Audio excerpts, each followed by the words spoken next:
Air France versus KLM. Two airlines, one parent company. It's the ultimate sibling rivalry. I'm flying both in economy and ranking them in 5 categories to see who gets grounded and who earns their spot in the next round. Welcome to episode 2 of the Flyman Yann Aviation World Cup. We're still in the trenches of round 1, and the winner of this battle moves to the quarterfinals to face last week's winner, Aer Lingus, in short-haul business class. The bracket is set, the flights are booked. Let's see who survives this week's matchup.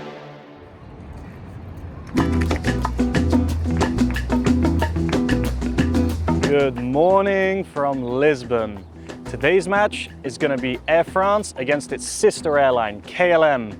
Now, they're both owned by the same parent company, but how much DNA do they really share? And who's going to come out ahead in the battle? I'm about to jump on the metro to the airport to find out.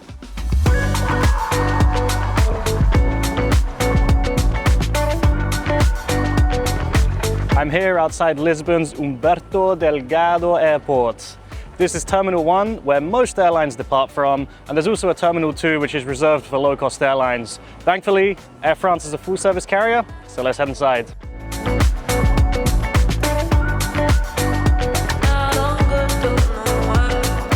I couldn't believe it when I was thinking about it this morning, but this will actually be my first time ever flying with Air France.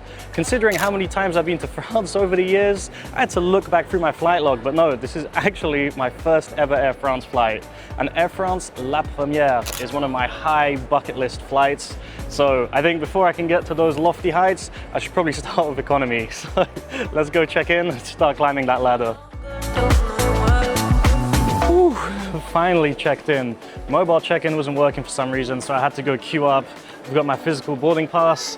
They weren't actually showing which were the check-in counters when I got here, so I snooped around and I found the desks before it was on the screen. And good thing I did, because now that I've checked in, I was one of the first in line, there's a massive queue to check in, and I don't even have bags to drop. But anyway, I've just seen on this route, Air France is operating an A220.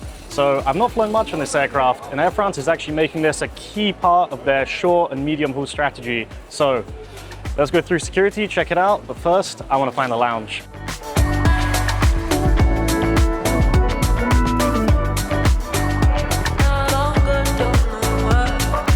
Lisbon Airport was absolutely rammed airside. It kind of reminded me of Stansted a bit, with way too many people in a tiny central seating area. The food court isn't any better, so good luck grabbing a seat. Your only escape will be by doing some luxury shopping. But I'm heading to the lounge. Surely it's peaceful up here. Never mind. The lounge was a decent size, but it was still pretty busy. There was a basic food offering with pastries and sandwiches, although my prosciutto baguette had a bit of plastic inside of it. Not good. What was good was what they were serving at the bar. Hello. Do you have any champagne? Dry or sweet? Dry, please. Amazing. Thank you. It was actually sparkling wine, but still, a point for bubbles is better than an X on the scoreboard. Cheers. I managed to find a spot by the windows overlooking the apron and saw our Air France aircraft coming into land. Let's head to the gate. I'm at the gate waiting for the flight to board, and while I do that, let me tell you a bit more about Air France. Born in 1933 from a merger of 5 smaller carriers, Air France is the elegant flag carrier of France, operating from its massive hub at Paris Charles de Gaulle. Serving over 170 destinations, its fleet is currently being modernized by the sleek Airbus A220, replacing aging 318s and 319s. For long haul, the A350 and 777 remain the backbone of the airline. Air France is famous for its La Première first class, often cited as the world's most exclusive first class. And in a nod to national pride, every aircraft in their fleet is named after a French city. All right, flight's boarding, let's go.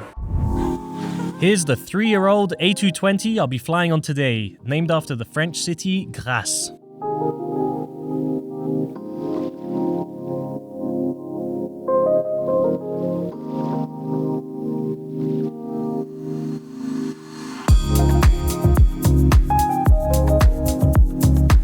just got settled in at the back of the plane. I'm in 29A today, and just like the airport, this plane is absolutely packed. I'm sitting on the left side, which has 2 seats, and the right side has 3 seats. This like 3-2 layout of the A220 always throws me off a bit.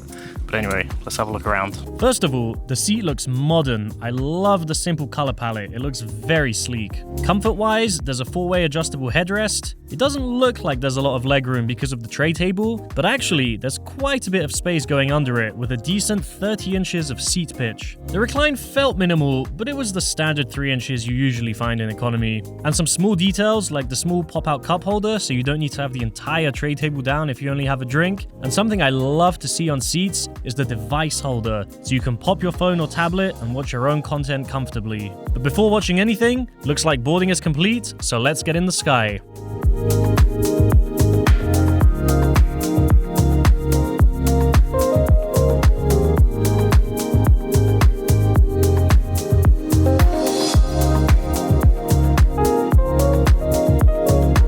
The trolley service started 20 minutes after takeoff. The crew were handing out a complimentary sandwich and drink to everyone on board. Okay, so I've just finished up the meal service here on Air France. They hand out a mini sandwich. You've got a choice of vegetarian or a ham one, which is what I went for. It's in a brioche bun and it tasted pretty good for what it was. And I'm comparing it to British Airways in my head, which hands out just a flapjack and bottle of water, and I think this is a bit more substantial and tastes better. And you also get a choice of soft drinks. So I had a Coke Zero to go with it, but there were juices and all sorts of other stuff. So thumbs up to Air France. The only downside though is it doesn't seem like there's any buy on board service, so if you wanted anything extra, you're out of luck. And for a 2+ hour flight, I feel like that's something they could probably offer. But anyway, I'm happy with my brioche bun, so I'm happy for now. Alright, let's check out the toilets at the back. Alright, it's toilet inspection time, and it's surprisingly spacious for an A220 toilet. I was expecting it to be a lot more cramped, but yeah, I can just about move around in here. If we have a look around, we've got some hand soap, tissues as you'd expect. Everything looks pretty clean, and hello, nice mirror here. It's a plain toilet.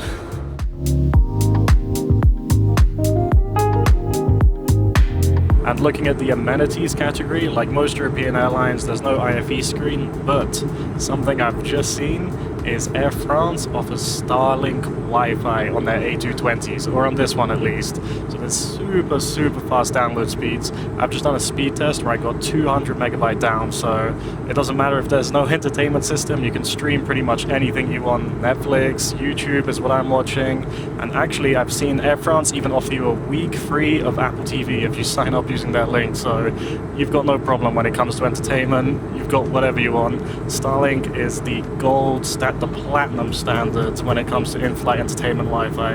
It's just so far ahead of anything else available, so whenever I see that on a flight, I'm always happy to have access to that. And in terms of charging, there's no international power sockets, but there is USB-A charging and also a 60-watt USB-C charging port, which is just as good. So very nice, Air France. For the rest of the flight, I was enjoying the views out of the window. Got to see a few planes flying by, and at some point, I saw Paris Charles de Gaulle Airport appear below the clouds. I always find it so cool seeing airports from above. Am I the only one? As we landed in the French capital, we taxied past an Air France Concorde on display, which was a nice bonus. I wonder how much quicker my flight would have been on that.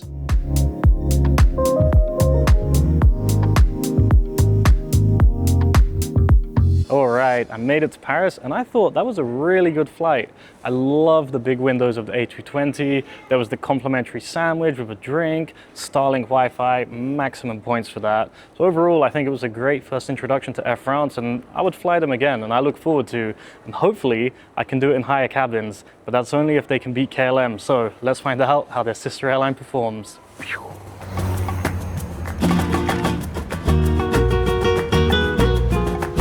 Good morning from Madrid. I'm flying with KLM today to Amsterdam, and they're gonna have to put on a pretty good show because I was quite impressed with Air France the other day. So let me jump on the metro and let's head to the airport.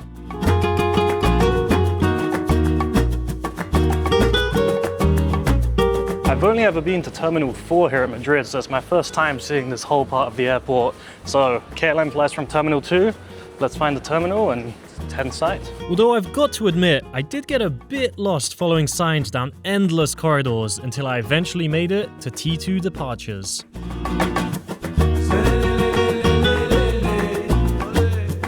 Just like Air France, this will be my first time flying with KLM. I've been to the Dutch capital many times, but I've usually just flown with BA. So I'm going into this with a fresh mind, no expectation, so let's go check in and see how they perform. There is a massive check-in queue here, which I'm absolutely not queuing up for. Luckily, they've got the self-service kiosk, so I got my boarding pass and I'm ready to go through security.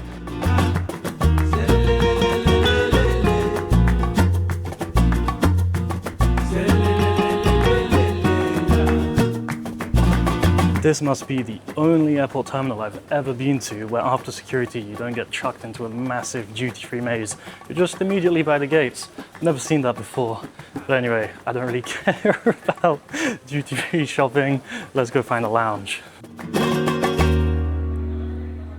I've been following the signs for the lounge, but it's taking me downstairs here and it's pointing me this way, but this is the exit to baggage reclaim and the doors say it's a one-way exit. So I don't want to have to clear security again.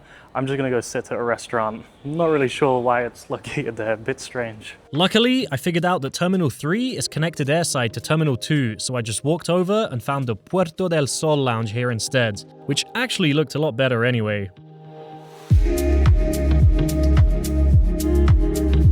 And for a contract lounge, I thought the offering was really good. There's a big central buffet with hot options, Spanish cold cuts, and even smoked salmon, fancy. A healthy corner with fruit and a salad bar, and even a to-go fridge with sandwiches and wraps to take with you. There was a decent selection of alcoholic drinks with spirits and multiple choices of red, white, and sparkling wine on offer. I've gone for a glass of cava, which tasted surprisingly good actually. That's a point on the scoreboard for bubbles, and just a point in general for the food and drink offering in here. I was not expecting it to be so extensive for a contract lounge. Thanks to the nice large windows in here, I got to see our KLM aircraft coming into land. And now that it's parking up at the gate, better head down there.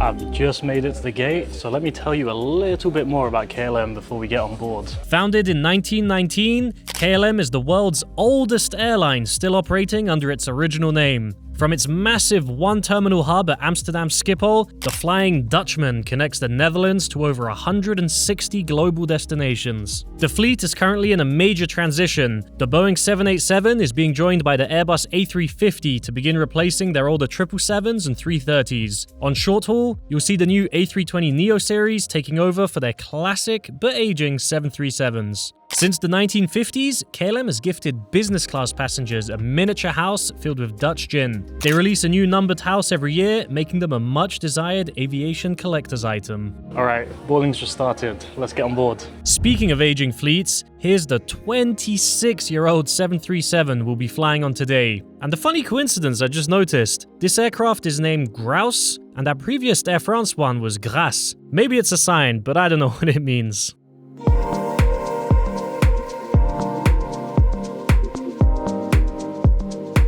Before we get on board, who's getting the ground win? Well, the Air France app kept giving me errors when I was trying to mobile check-in, which meant having to wait at the airport to check in, costing me valuable lounge time. And I noticed the ground staff contracted by KLM in Madrid were extremely strict in enforcing group boarding, so for that reason, KLM gets the ground category win.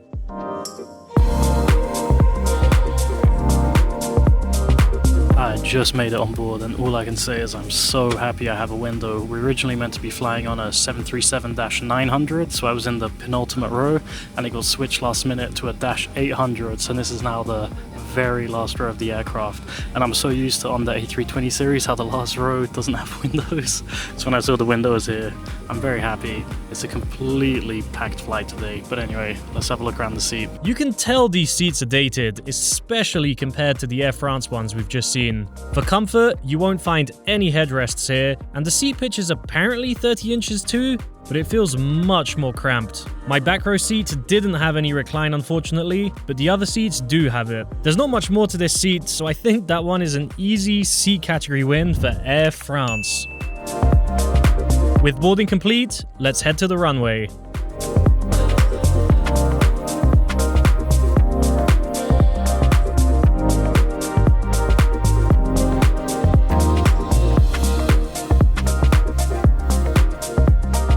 The crew were quick on their feet today, with the trolley coming out not even 15 minutes after takeoff, and everyone in economy is treated to a complimentary sandwich and drink.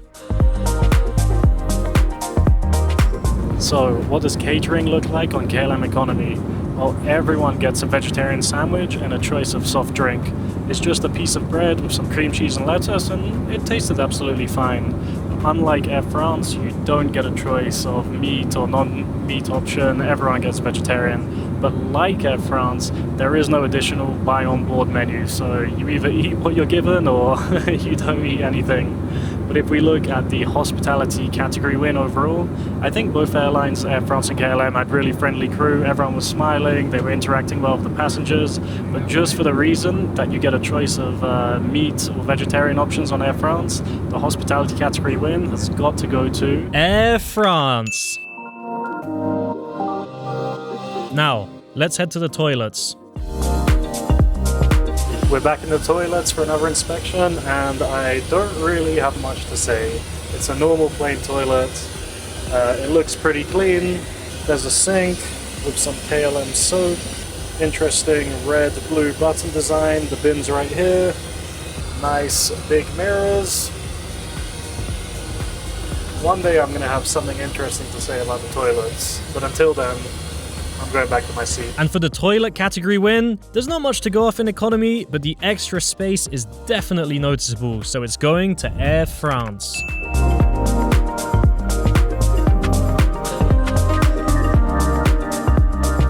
Okay, so I'm back at my seat, and what amenities are provided on board here on this KLM flight? Well, basically nothing. There's no entertainment, there's no Wi-Fi, and there's no charging sockets. So, I think it's obvious who the amenities category win is going to go to. Easily Air France. With in-seat 60-watt USB-C charging and Starlink Wi-Fi against nothing at all on KLM, it's no question who gets this one.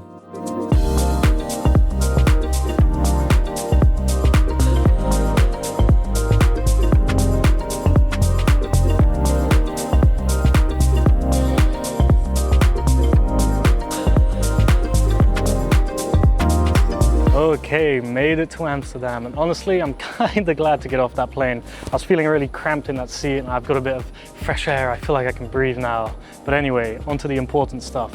Air France or KLM? Who's coming out ahead? And to be honest, in my mind, there's a clear winner. And if we look at the category wins, it shows the same thing. Which is Air France takes the overall win with 4 category wins against 1 for KLM. So to answer my question at the start, they may have the same parents, but it doesn't look like they share much DNA. All right, that's it for this week. Make sure you subscribe if you want to see next week's match. There's going to be some coming every week. Make sure you like, comment, everything. Let me know if you've flown on either of these airlines as well and what you thought of them, if you had good experience or not. And as always, till next time.